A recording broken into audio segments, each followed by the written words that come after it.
versi yang lumayan agak baru 2023.2, nggak tahu 2024 nya udah kapan keluarnya. Cuman sekarang cara ngelihatnya sederhana aja ya. Kalau kita pakai sistem operasi, kita biasanya lihat aplikasi. Kalau aplikasi yang normal kan ada Word, ada nonton video, denger lagu segala macam. Kalau kali Linux aplikasinya pakai nomor 1, 2, 3, 4, 5, 6, 7, 8, 9, 10, 11, 12, 13. Oke. Ini masing-masing itu ngasih lihat tahapan bagaimana melakukan serangan, gitu ya. Jadi tahapan pertama waktu kita mau nyerang adalah kita melakukan information gathering. Kita lihat si musuh punya apa aja sih, punya pertahanan seperti apa sih, pertahanannya bagus apa enggak, dilakukan sama information gathering nomor 1. Kalau ini minta maaf dulu ya, kalau ngelihat kayak gini kayaknya Kali Linux cukup user friendly karena bentuknya grafik, tapi kalau diklik beneran keluarnya command line semua banyaknya. Jadi friendly tapi tidak friendly.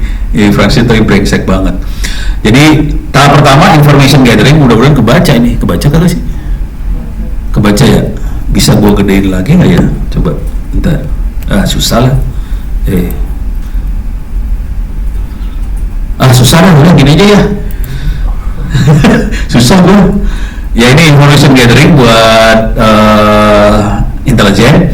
Terus kita analisa vulnerability analysis. Kita analisa kelemahan sasaran.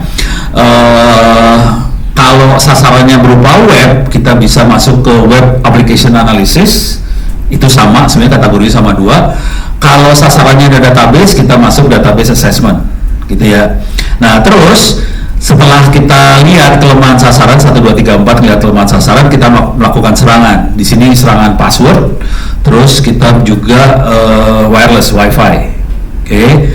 Udah gitu, kalau itu adalah sebuah aplikasi, kita bisa reverse engineering. Misalnya dia exe, file exe, kita reverse dapetin source code-nya. Kira-kira kayak gitu.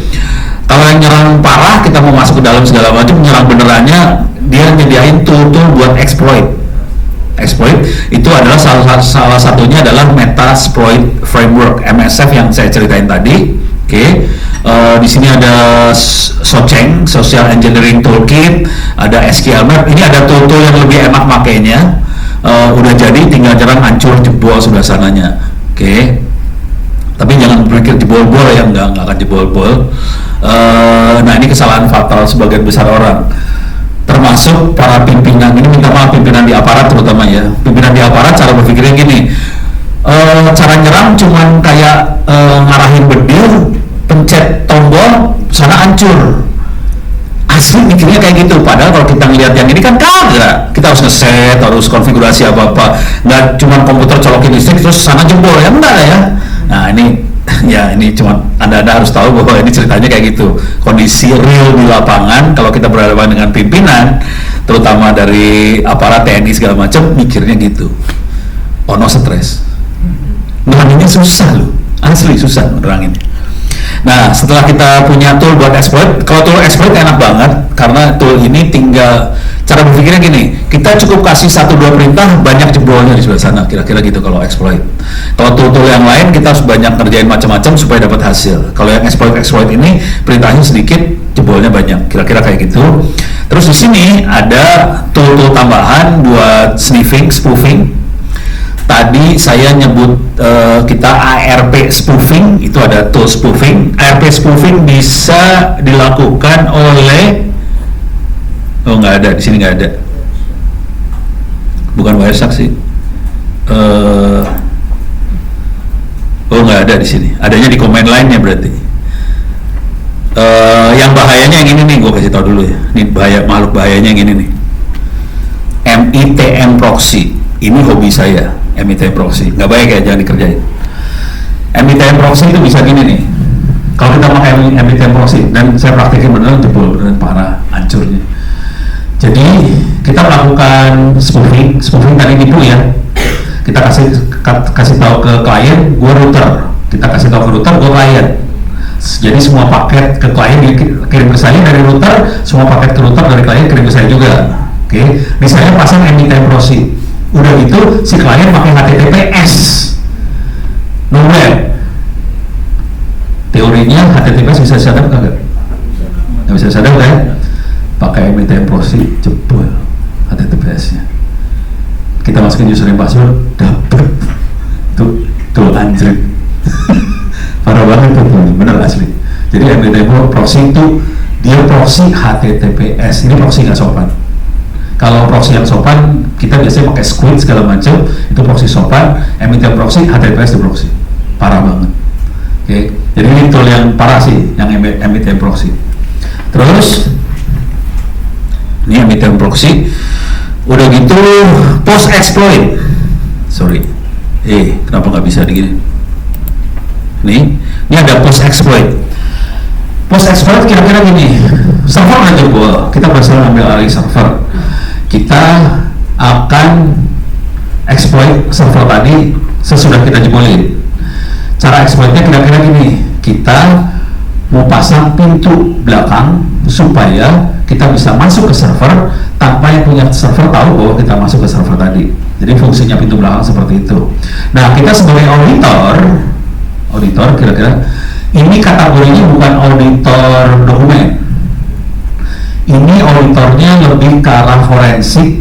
Kalau sudah ada kejadian, ini kategorinya kalau siklus cybersecurity kan ada plan, do, check, act, gitu ya. Nah, ini kategorinya cek. Kalau kebanyakan auditor yang ada ISO 27001 dia lebih dokumen planningnya, dunia dia lihat dokumennya. Kalau yang auditor yang ini cek, udah kejadian kita cek sebagai forensik. Ini si hacker masuk lewat mana sih? Dia pasang backdoornya apa sih? Gitu. Terus ya itu post exploit, pasang backdoor itu parah banget. Kalau pasang backdoor parah banget asli loh.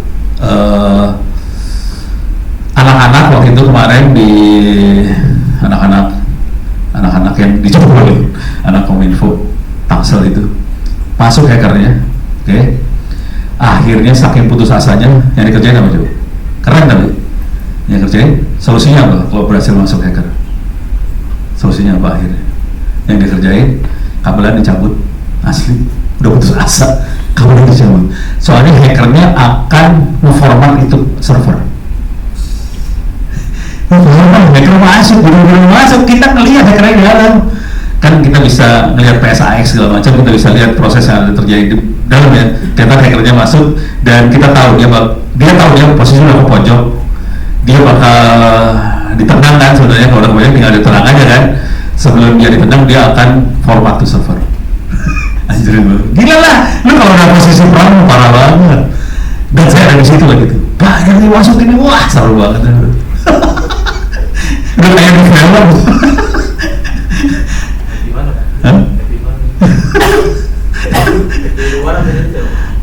Ke Indonesia itu gacor slot. Indonesia tuh lokasinya kan di sana ya, di Thailand atau di Laos atau di mana sih? Gitu. Tapi nasib hidupnya susah juga dia di sana sih.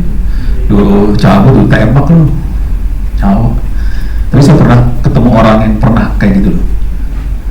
Jadi saya pernah ketemu hacker yang pernah kerja kayak gitu. Tapi dia udah insaf ya keluar. Terus dia bilang terus terang, Pak. Tapi bukan dia aja yang saya ketemu orang Kominfo juga. Kominfo sini menteri. Jadi mereka ngomongin gini, no. Kalau kerja di situ, lu butuh apa aja dikasih. Lu minta rumah dikasih, minta mobil dikasih, semua dikasih. Asal lu ngerjain kerjanya. Ini Kominfo.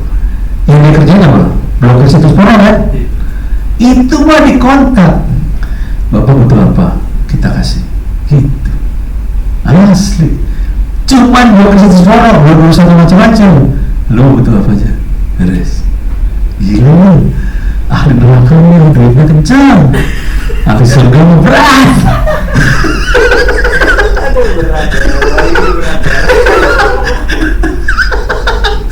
Jadi kalau masuk neraka mah enak hidup lo, masuk surga berat. Habis ini mulai pada misi. Oke, itu exploit. Yang penting juga nanti forensik.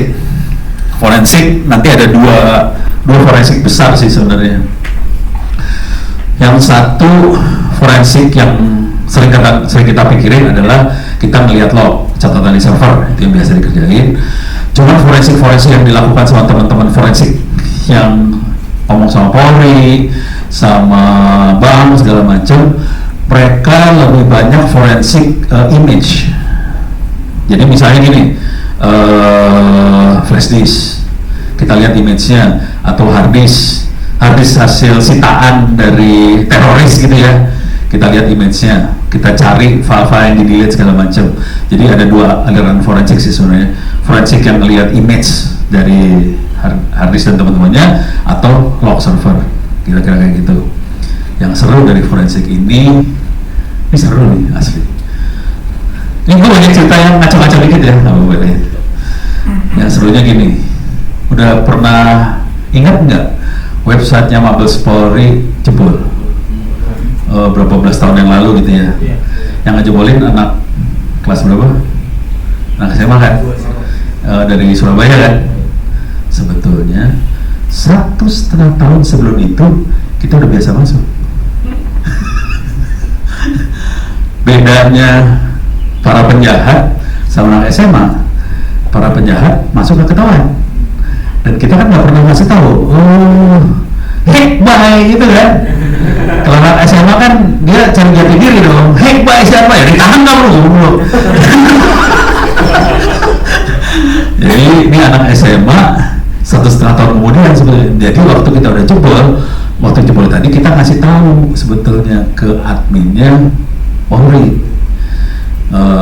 Waktu itu anak-anak nanya ke saya kan, Pak, ini komisi jebol gini. Ya udah, gue kan nggak kenal adminnya Polri dong. Gue ngomongin sama anak-anak Kominfo. Ini website, lu kenal sama admin Polri kagak? Websitenya jebol nih. Kontak dong sama admin Polri. Kita langsung tektokan dong. Websitenya jebol. Kira-kira jawab admin Polri apa? Kebayang nggak jawaban adminnya dia? Enggak, dia low profile. Tadi apa tadi? Asli jawabannya itu.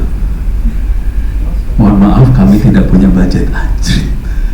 Ya kita diam kan langsung. Ya udah. Cuman lu bayangin website Mabes Polri jebol. Informasi apa yang ada di situ? Keren, Bo. Keren banget. Contoh informasi yang ada di situ ya. Gue kasih tahu ya. Oke. Kita dapat dokumen anggota Densus 88 siapa aja, lokasi di mana. Keren kan? Kita dapat dokumen-dokumen yang mereka kumpulin dari teroris. Contoh dokumen rencana untuk ngancurin Republik, mati, bikin Republik down. Caranya gimana? Ada. Cara paling gampang. Jam berapa? Kita sholat jam berapa sih? 6 menit lagi. Cara paling gampang. Udah tau gak sih cara ngancurin Republik ini?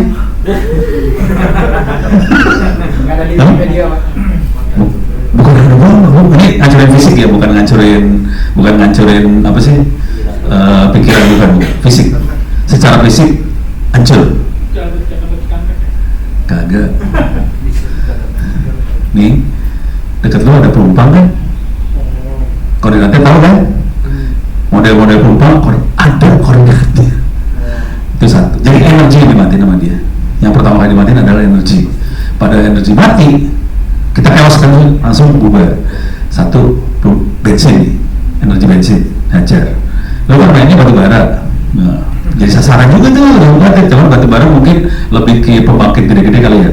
Tapi itu jadi sasaran. Kalau bensin kan udah ngecer, jadi lebih banyak ke korbannya kalau bensin. Terus yang saya juga kaget bener waktu itu, ternyata dia punya koordinat tiang-tiang 500 kV sejauh Bali. Koordinatnya ada, anjir baca kayak gitu.